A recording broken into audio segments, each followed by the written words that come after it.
Did you know Chicago is one of the most racially segregated cities in the country? Some historians even call Chicago the capital of America's segregation. Tonight, our Audrina Sinclair shows us a new effort to get people to cross the lines that divide us. 14 miles from home here in South Shore. I'm really excited about this. Let's see. Grocery shopping in a neighborhood they never shop in or even come to. Here we go.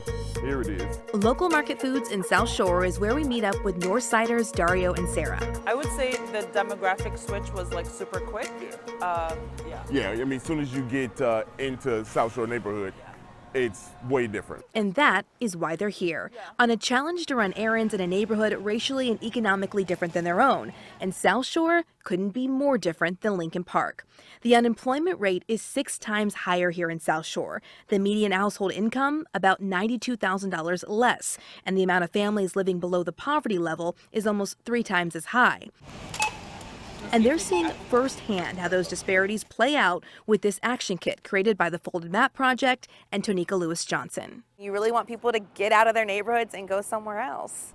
Yes, running errands in different neighborhoods is a way to put you in that neighborhood and observe everything, but also meet people that segregation has kept you away from. Good morning, everyone. Joining Tonika is Sherman Dilla Thomas, who runs these Disrupting Segregation tours. He started these after he got millions of views sharing Chicago's history on social media. Segregation starts as like the law of the land, and that lack of investment created generational wealth gaps in this city. He wants Chicagoans to do the Folded Map Action Kit to explore the disinvestment and the differences. The last step is to share your experience, to reflect on what you just did. And the first question is, how is this neighborhood different than yours? Oh my God, in probably every single way. Closed storefronts that you don't necessarily see in Lakeview and Lincoln Park. It's mainly, African American, black here. A lot of older buildings that aren't maintained. The boundaries of Chicago certainly are very palpable. So how did Chicago become so segregated? I wanted to bring you into this conversation because you wrote a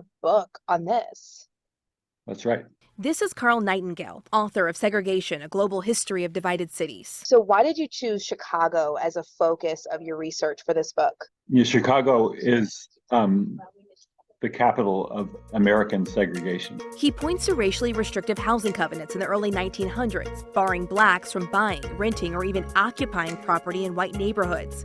Rules put in place as more black families migrated here in the 20s and 30s, escaping the Jim Crow laws of the South. And then there was redlining. This map right here divided Chicago into colored zones. Green was good, but the red zones, like all of these on the south side of Chicago, were deemed hazardous. Almost every black neighborhood in the country was redlined, was put into the category red on these maps, indicating that bankers and the federal government should avoid those areas for investment.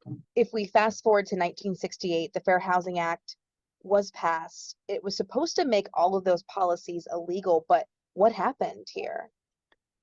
The Fair Housing Act was a major victory of the civil rights movement. However, the federal government never, ever invested money in enforcing that act.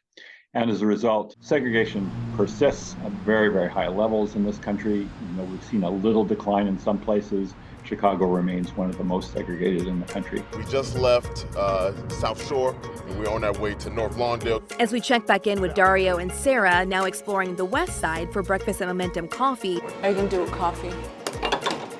We asked the Northsiders and also podcasters who share Chicago's history, why do this action kit?